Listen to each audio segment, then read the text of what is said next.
Olá! Esta é a última parte, a leitura do último capítulo. Jean Botero, no começo eram os deuses. Então, gente, leitura da quarta parte, o nascimento de Deus, capítulo 4, Deus e o crime. Este é o Booktuber número 16, porque teve alguns capítulos que eram muito longos. A gente acabou dividindo 12.1 tal, ok? Mas enfim, que maravilha que chegamos até aqui, não é?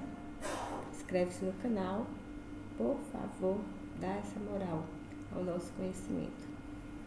E vamos à leitura do capítulo 4, Deus e o crime.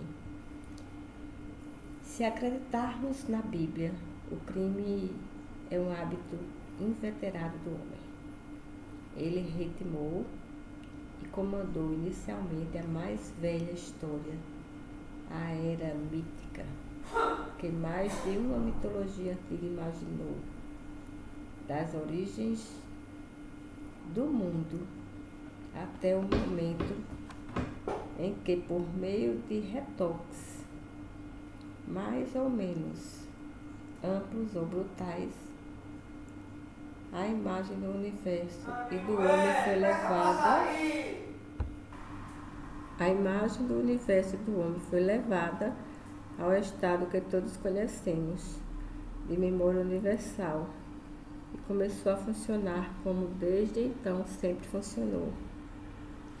O primeiro homem que apareceu aqui embaixo, incitado por sua mulher, que fora enganada pela serpente, desobedeceu a Deus e comeu o fruto proibido. É preciso que uma insubordinação como essa tenha sido tomada como um ato criminoso monstruoso, como uma verdadeira revolta, se julgarmos pelo terrível e definitivo castigo que implicou. A mulher foi definitivamente condenada às dores do parto e à tirania do homem, e este a só poder subsistir ao preço de um trabalho extenuante. Gênesis 3. Dos primeiros filhos do casal, expulso para sempre da sua beatífica morada original, Caim assassina o irmão Abel, do qual tem ciúmes, e este também é banido e condenado a uma vida errante e amedrontada. Quarto, uns seguintes. Entre os descendentes do assassino surge uma espécie de besta, Lameque, que se gaba de ser muito mais sanguinário que Caim. Por uma ferida eu matarei um homem, e por uma cicatriz matarei um jovem. Se a vingança de Caim valia por 7, a de Lameque valerá por 77. 4:23. Depois disso, ao longo das gerações, o crime se difunde em toda parte, de tal maneira que Deus fica desapontado ao ser obrigado a constatar que a maldade do homem crescia na terra e que todo projeto do coração humano era sempre mau.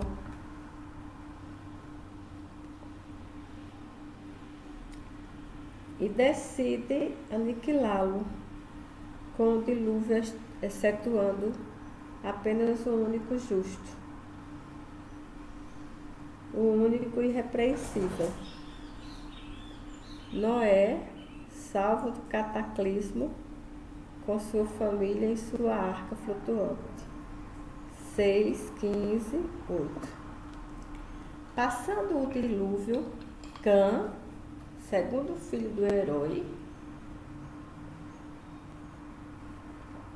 ultraja gravemente seu pai, de acordo com as ideias que se tinham então das coisas, ao contrapô-lo contemplá-lo totalmente nu e comprazendo-se na embriaguez. Esta curiosidade doentia devia constituir, por si mesmo, um novo crime, um imperdoável atentado, para que Noé maldissesse o culpado a ponto de fazer dele o pai de gerações de escravos. 9, 20 seguintes. Enfim, os homens novamente espelhados sobre a terra conspiram para nada mais, nada menos que afrontar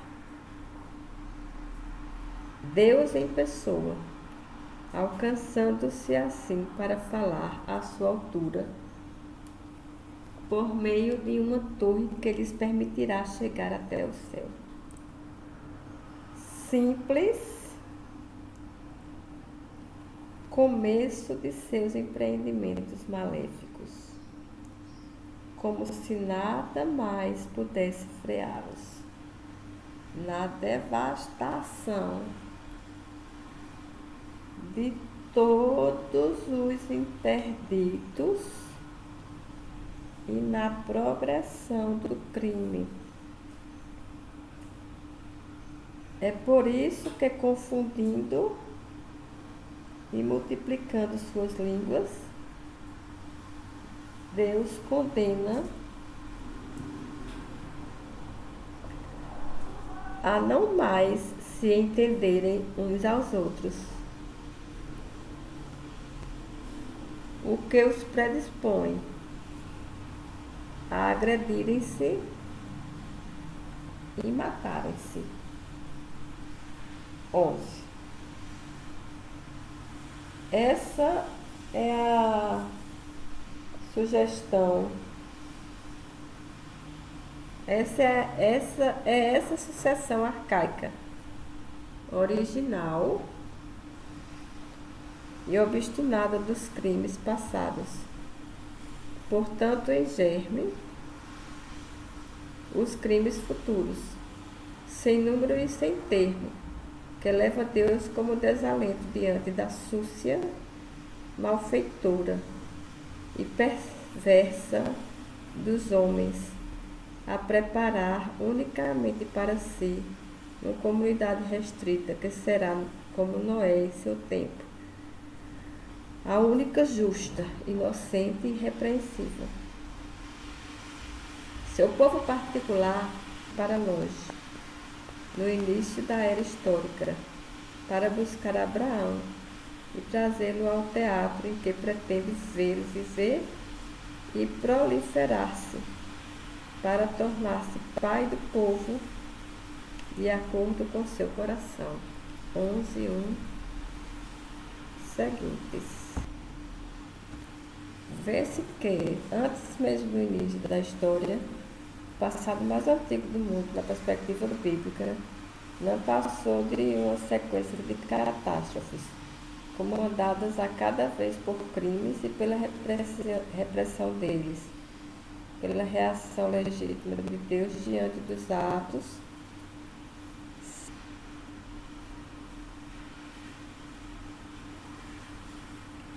As coisas, infelizmente, não se detiveram aí.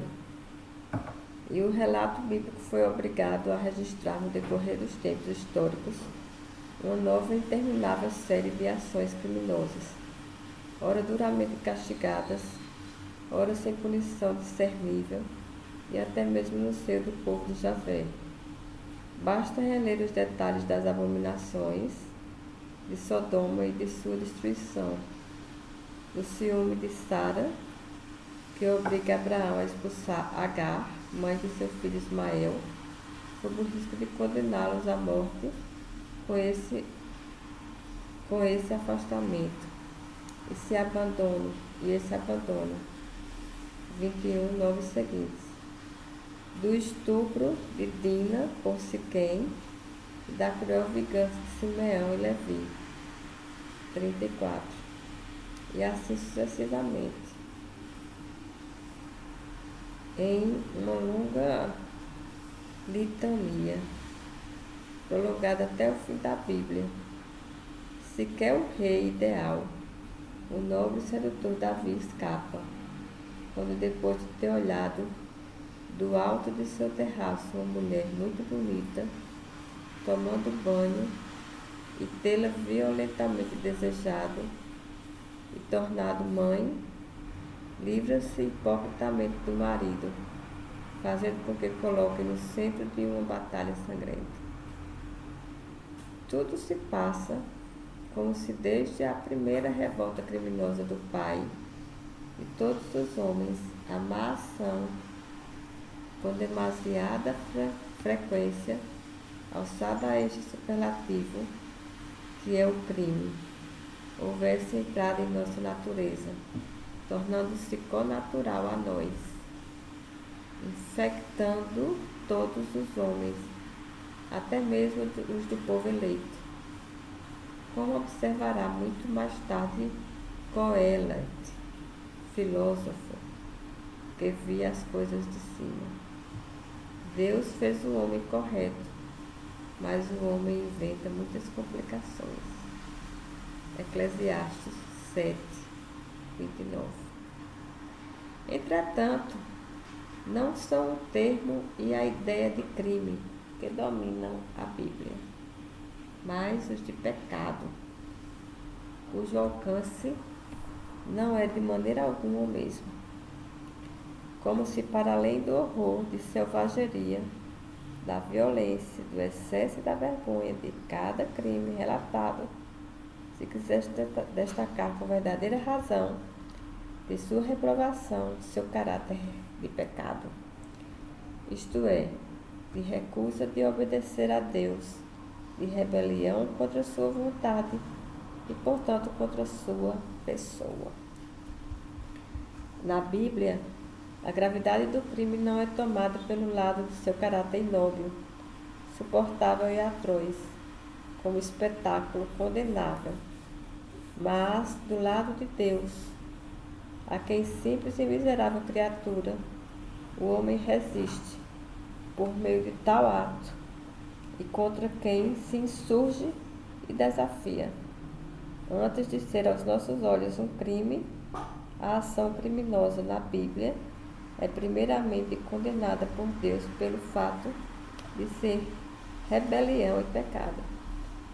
Consumado o adultério e assassinado o marido, Davi vê chegar a ele um daqueles intratáveis representantes da fidelidade de Javé, que consideravam enviados por ele, e que o censura violentamente, como o rei que é, por seu excesso criminoso, pelo fato de ser reprovado por Deus. Então, por que você desprezou Javé e fez o que ele reprova? 2 Samuel 12, 9. A religião de Israel, da qual a Bíblia é, ao mesmo tempo, a carta de fundação e o dossiê de história, via quanto a esse assunto as coisas sob um ângulo bastante particular. Os israelitas eram semitas e faziam, portanto, parte de um grupo cultural determinado. Um dos mais antigos conhecidos atestado na Mesopotâmia, o mais tardar, desde os primórdios do terceiro milênio, por sua linguagem que revela obrigatoriamente a cultura própria. Do ponto de vista religioso, o que sabemos sobre eles nos leva a pensar que tinham uma ideia bastante elevada da natureza e do papel dessa espécie de mundo sobrenatural, que toda religião, de uma maneira ou outra, sobrepõe ao nosso nível visível e palpável, a fim de nos fornecer a razão de ser de nossa existência e de seus grandes movimentos. Na Mesopotâmia via-se nele a projeção magnificada da classe política, que nesse país havia desde sempre assumido uma forma estritamente monárquica. Como tais, os deuses haviam criado os homens para desempenhar em relação a eles o mesmo papel dos súditos para com seu rei, prover com seu trabalho todas as necessidades deles, análogas às nossas: alimentação e bebida, roupas e ornamentos, edifícios para moradia, existência agradável e festiva que lhes eram asseguradas sob a forma de estátuas e imagens nos templos a eles erigidos. Nisso residia o essencial do culto que lhes era consagrado. E, uma vez que nos havia inventado e posto no mundo, com esse objetivo preciso, eles não pediam mais. Mas também desempenhavam em relação aos humanos o papel do soberano e de seus auxiliares para com os súditos. Tudo o que para os homens constituía uma obrigação ou uma defesa emanava da vontade deles. E quem quer que infringisse uma delas se tornava passível de um castigo, o qual tomava a forma desses aborrecimentos, males ou infortúnios, que vêm de repente, inexplicavelmente sobre ao abalar nossa existência, que ali encontrava sua justificação. Temos apenas uma ideia bastante vaga da primeira religiosidade dos israelitas, que aparecem somente em meados do segundo milênio a.C., ao modo deles mais modesto e menos intelectualmente sistematizado, visto seu estado de nômades rudes, com certeza evocavam de maneira vaga e em pequeno formato o afresco amplo e multicolorido do panteão e do sistema mesopotâmicos. Entretanto, no início do século XIII a.C., um deles, conhecido com o nome de Moisés, quis ao mesmo tempo dar-lhes um país que fosse deles, aquele que chamamos de Palestina, e ligar esse novo destino nacional a uma forma religiosa inédita, que em sua alma aberta e ardente esse gênio havia elaborado, no mundo, porém, universalmente politeísta.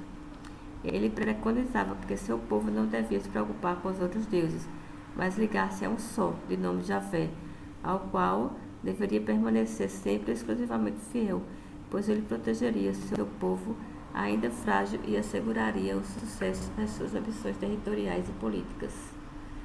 E para que esse Deus, reservado aos israelitas, permanecesse separado das outras inúmeras divindades veneradas pelos povos, não se devia tentar figurá-lo, representá-lo por meio de imagens ou estátuas.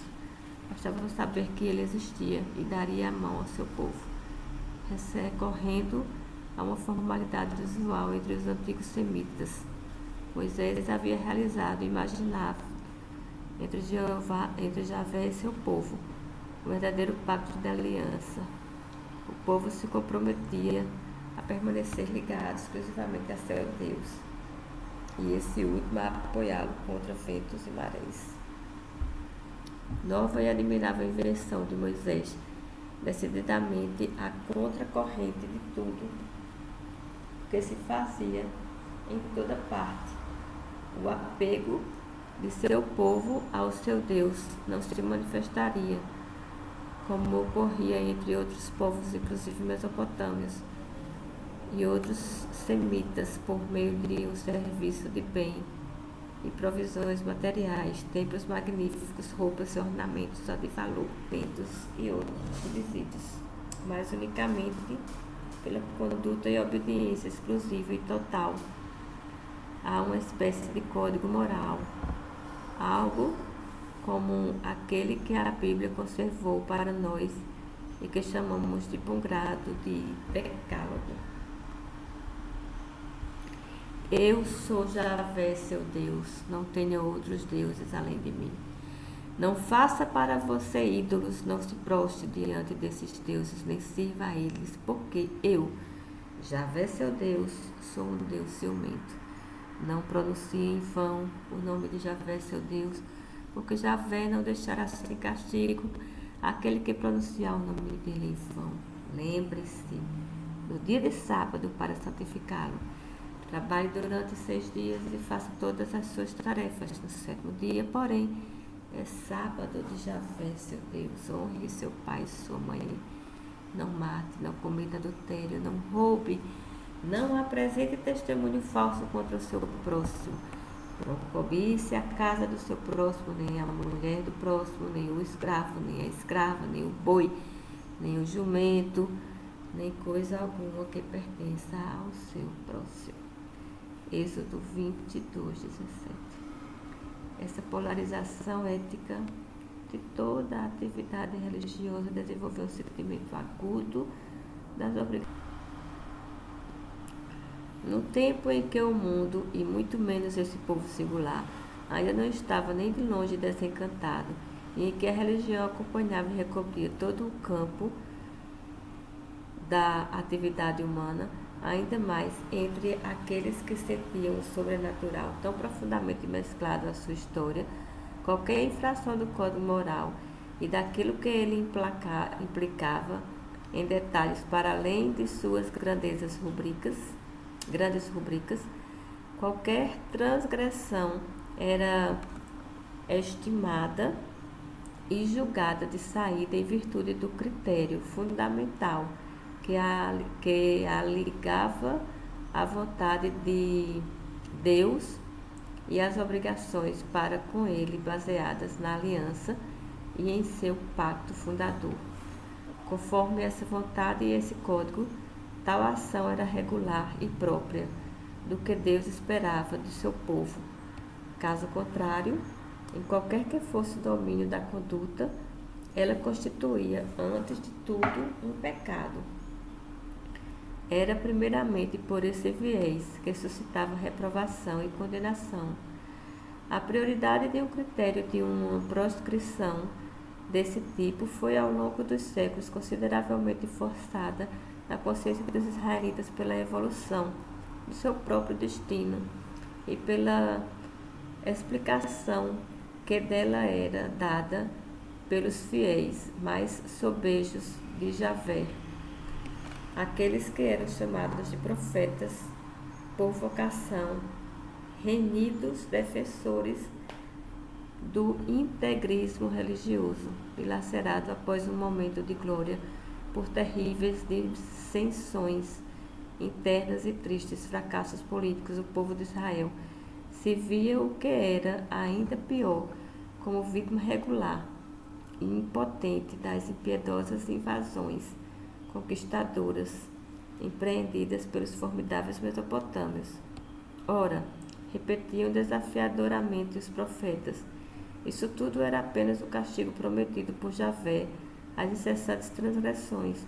É preciso dizer humanamente inevitáveis que os israelitas acumulavam contra seu Deus, egoísmo e rapacidade de uns contra os outros, preferência pelos baixos prazeres da vida, maldades e atentados cada vez maiores, perversão do espírito para justificar a qualquer preço a má conduta, soberba e vaidade, desonestidade e injustiça, além de outros crimes, eram primeiramente condenados apenas por Deus, isto é, dito de outra maneira, como insultos e pecados dirigidos a eles.